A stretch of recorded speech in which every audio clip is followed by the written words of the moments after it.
The Trump administration is very clearly trying to convince both the American public and U.S. allies that Iran is currently engaged in escalating threats against the U.S. and its interests. And those claims are being met with widespread skepticism. As the New York Times reports, quote, a senior British military official told reporters at the Pentagon he saw no increased risk from Iran or allied militias in Iraq or Syria. That British official just happened to be the deputy commander of the entire American-led coalition fighting the Islamic State. But U.S. Central Command, CENTCOM, knocked that down with a press release saying there were credible threats from Iranian-backed forces in the region.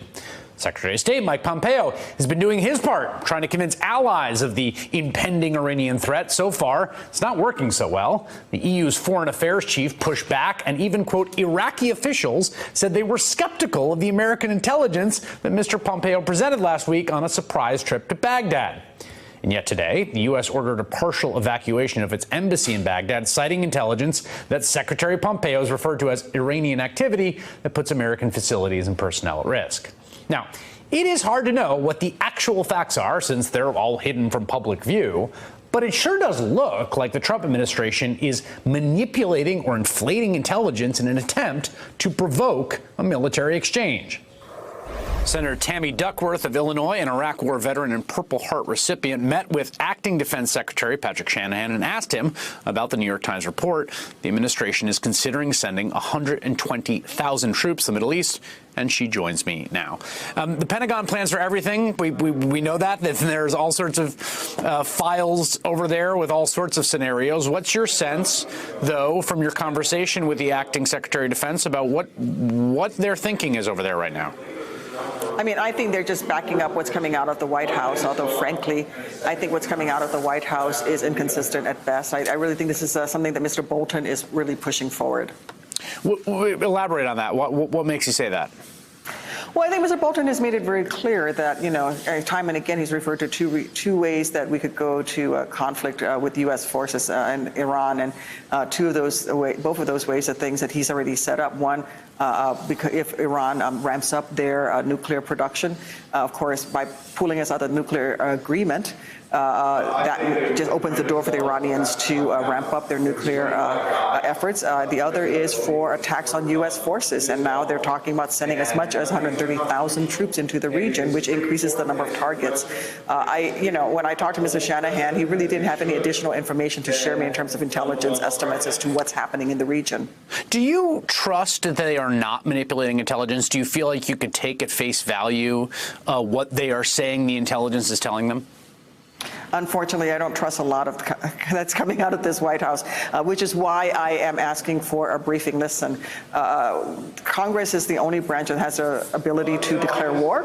We deserve to get this information, and it really is very troubling to me that they say that where this information exists, we're pulling out our U.S. personnel from our embassies. Our allies are not. So are you telling me that we're not sharing this important information with our allies, and we're leaving them in the lurch? This item in the New York Times reporting that was in part about that partial embassy closure caught my eye. I wanted to get your reaction to it.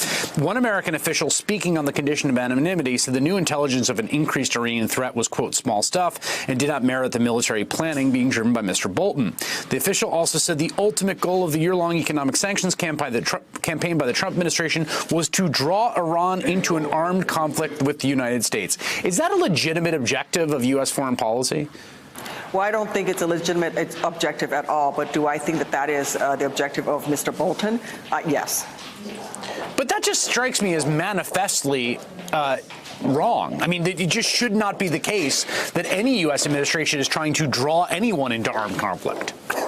I agree. That should not be the case. And in fact, only Congress has the ability to declare war. Let me stress that. And frankly, if such intelligence exists, then they need to brief the members of Congress. Listen, I've got a top secret clearance. I'm happy to go and listen to the intelligence estimates.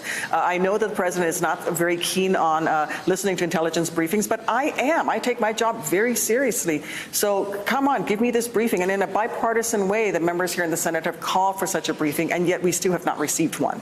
You know, as someone who probably knows better than anyone serving the United States Congress at this point, or as well as anyone in the United States Congress, what the realities of war look like, what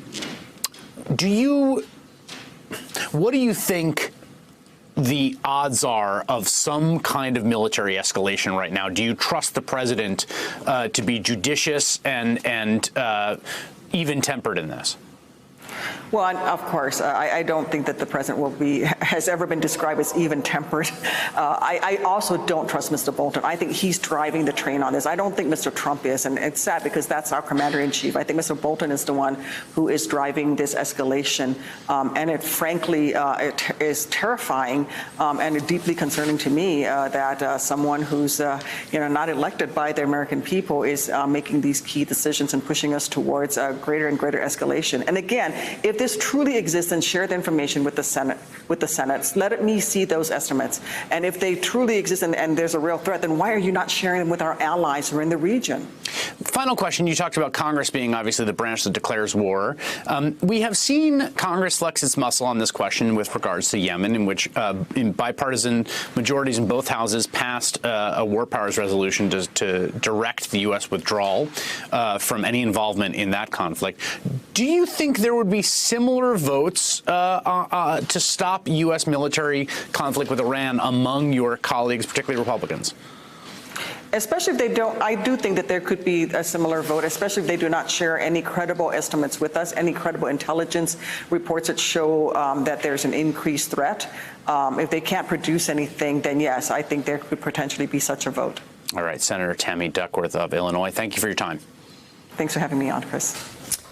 Hey there, I'm Chris Hayes from MSNBC. Thanks for watching MSNBC on YouTube. If you want to keep up to date with the videos we're putting out, you can click subscribe just below me or click over on this list to see lots of other great videos.